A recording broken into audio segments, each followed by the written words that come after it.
घर छोड़ के जाइची हे धनी बड़ी दूर परदेस रे।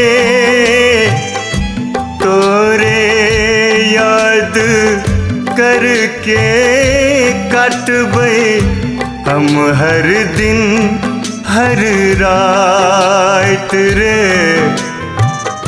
हम हर दिन हर रात रे। घर छोड़ के नहीं जा हे पिया बड़ी दूर परदेस है। तोरा बिना हम केना के कटबै हंसगर हर दिन रात है। हंसगर हर दिन रात है।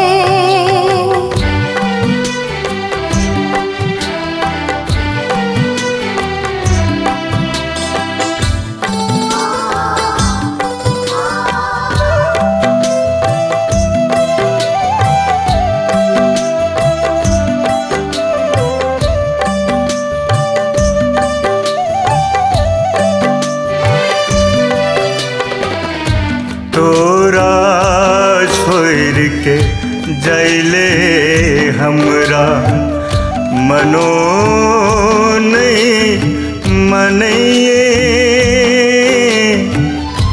तोरे नजर से हटैले हमरा मनो नहीं लगइए।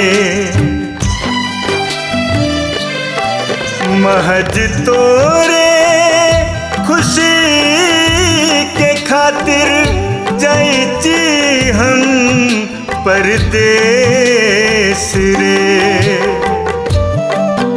घर छोड़ के जाइची हे धनी बड़ी दूर परदेस रे। तोरे याद करके काटबै हम हर दिन हर रात रे। हम हर दिन हर रात रे।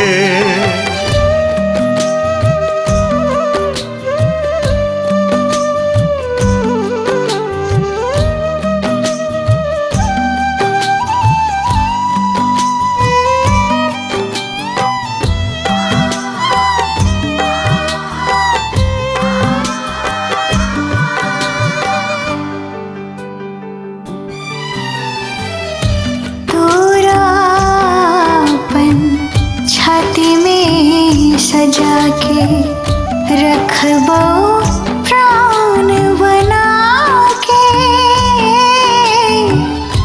तोरे रंग में रंजबो हम अपन सीत सजा के।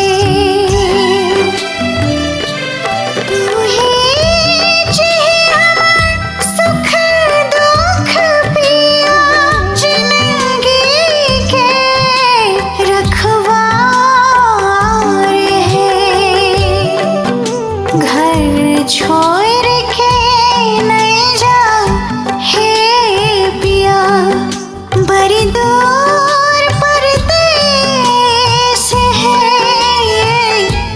तोरा बिना हम केना के कटबै हंसगर हर दिन रात है।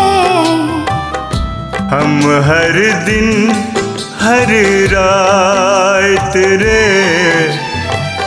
हंसगर हर दिन रात है।